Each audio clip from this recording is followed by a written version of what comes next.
J'aime vraiment quand les actrices, acteurs se tournent vers la réalisation. Généralement, ça donne des projets assez soignés où les acteurs sont en confiance et peuvent livrer une très belle partition. Et c'est le cas sur ce film Une femme en jeu qui se cache comme une petite pépite dans les grilles de programmation de Netflix, Woman of the Hour, ce film qui date de 2023 et qu'on doit à Anna Kendrick. Petit film, petite pépite, 1h35 au compteur, pas très bien noté, 6,6 sur IMDb, c'est pas dégueulasse, mais bon, peut mieux faire. Et moi, ce film, je l'ai déjà vu 2 fois. Ouais, la première fois, je me le suis lancé comme ça en fond, comme vous faites peut-être des fois.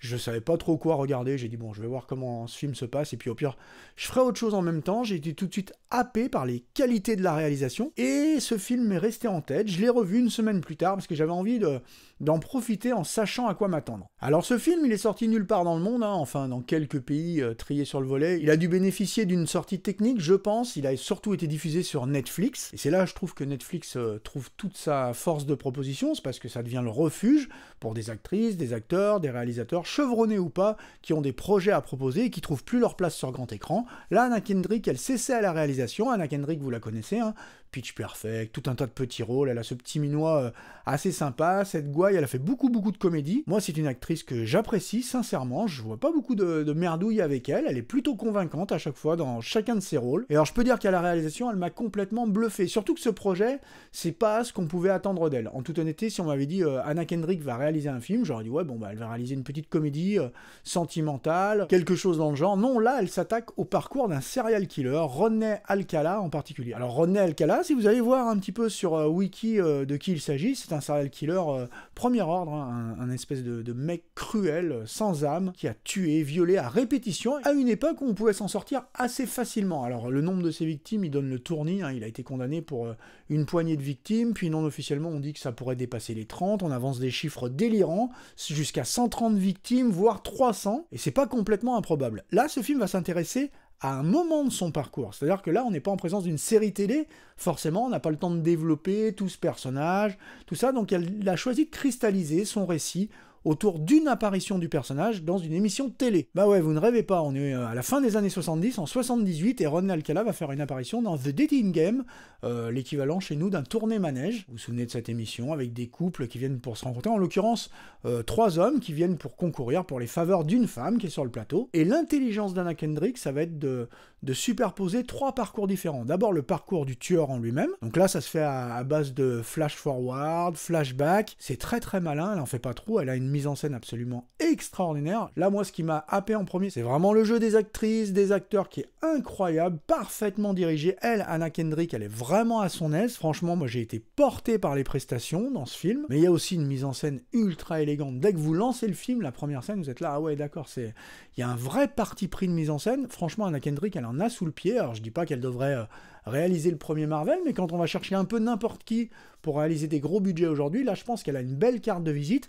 Elle a très nettement fait ses preuves, et notamment sur toutes ces scènes avec ce serial killer. Donc il y a son parcours à lui, puis il y a le parcours de cette jeune femme qui vient d'arriver dans une grande mégalopole qui broie de l'individu, qui a des rêves d'actrice, et puis qui va se retrouver à participer à cette émission. Le troisième point de vue, ça sera celui d'une spectatrice de cette émission, qui reconnaît Rodney Alcala, qui sait qu'il est plus ou moins responsable de la disparition d'une de ses amies, elle sent qu'il y a quelque chose qui se passe mal.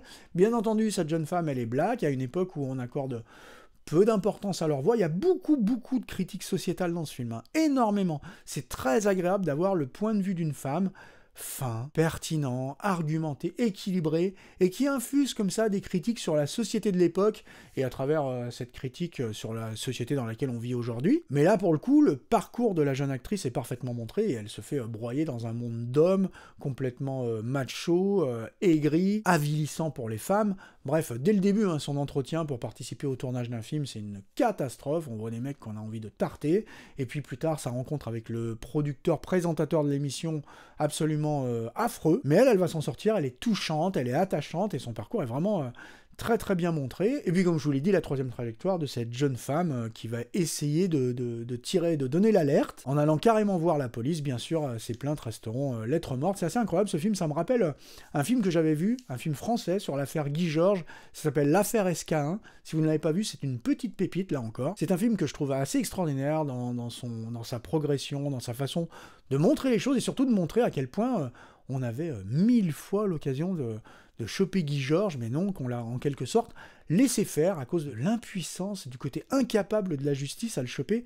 C'est incroyable. Là, c'est encore pire. Hein. Là, Anna Kendrick, elle a choisi vraiment de resserrer son récit sur un instant T qui va cristalliser 3 trajectoires et elle essaye de montrer la grande histoire à travers ce petit prisme. 1h35, c'est sûr qu'aujourd'hui, je vous le dis, on est habitué aux séries télé. Là, franchement, le récit est resserré et c'est un vrai plaisir parce que finalement, on peut raconter toute cette histoire à travers 2-3 personnages. Il y a une 4e trajectoire quand même que j'ai pas évoquée, c'est celle de la dernière victime, de celle qui réussira à faire arrêter Rodney Alcala, qui est montrée en filigrane sur la fin du récit, mais je trouve que c'est pas la plus importante. Le plus important, c'est vraiment cette émission télé qui va nous montrer le côté le plus charmeur de ce tueur en série, et dans la réalité, il a vraiment remporté l'émission. C'est-à-dire que dans la réalité, il a remporté l'émission à cause de son bagou, à cause de sa façon d'être, et les autres prétendants ont été évincés. C'est lui qui a été choisi, jusqu'à ce que la personne, la jeune femme en question, se plaigne auprès de la production, dise qu'elle n'avait plus envie d'avoir affaire à lui, parce qu'il avait des propos un peu spéciaux. D'ailleurs, il y a certains autres concurrents de l'émission qui se sont plaints aussi, qui ont dit qu'il avait des propos un petit peu étranges. No shit Sherlock. Et pour la petite histoire, quand il a participé à l'émission, il était déjà recherché pour meurtre dans plusieurs états. Donc c'est absolument incroyable cette histoire, il faut le voir pour le croire. Alors bien sûr, ça nécessite peut-être de se renseigner avant ou après pour comprendre un petit peu les tenants et aboutissants, parce que la première vision, moi je me suis dit, c'est un peu court, elle veut raconter quoi en fait? Vous n'avez pas vraiment d'enquête, on n'est pas dans Zodiac, vous avez un petit peu un côté tranche de vie, on s'intéresse vraiment à un instant T. Mais je trouve que le film est très très réussi, encore une fois à cause de ses prestations, haute en couleur, grâce à la prestation de Daniel Zovatto, qui joue Rodney Alcala, il le joue parfaitement bien. Alors lui, on l'a vu dans des petits films d'horreur, It Follows, Don't Breathe, mais là, il est méconnaissable, il a un côté dangereux, nous quand on le voit tout de suite, on se dit, wow, méfie-toi, mais en même temps, il a un côté un petit peu bonhomme, un côté qui peut être séduisant, et dans le même temps, un côté je m'en foutiste, genre je sais que je serai jamais pris, je fais ce que je veux, je suis au-dessus de tout. C'est absolument fascinant comme film, et sa plus grande qualité, ça sera aussi son plus grand défaut, sa durée finalement, 1h35, vous perdrez pas votre temps. Je vous conseille donc d'aller jeter un œil à cette première, et pour l'instant, seule réalisation d'Anna Kendrick. J'espère qu'elle donnera suite à cette expérience, parce que franchement, je trouve qu'elle a maîtrisé son projet de A à Z. Et on va s'arrêter là, je voulais faire une petite émission courte pour porter un petit coup de projo sur cette pépite. Il y a beaucoup de pépites qui se cachent dans les grilles de Netflix, d'Amazon Prime. Il y a des tonnes en fait de films, des tonnes de films de qualité. Alors moi j'en ai vu énormément, en toute modestie, mais bon, j'ai une très belle collection de Blu-ray, 4K, DVD, et il y a encore des DVD dans ma collection. Et donc je me sers un peu moins des services de streaming, mais pour la plupart d'entre vous qui n'avez pas un DVD, un support chez vous, il y a quand même des trésors. Il y a des trésors sur ces services de streaming, et ce Une femme en jeu en fait partie. Et c'est là qu'on va conclure le dossier de toute cette affaire. Comme d'habitude, si vous êtes encore là, le petit pouce, le petit commentaire, ça me fait très plaisir de vous lire. Et moi, je vous dis à la prochaine sur cette même chaîne. Ciao!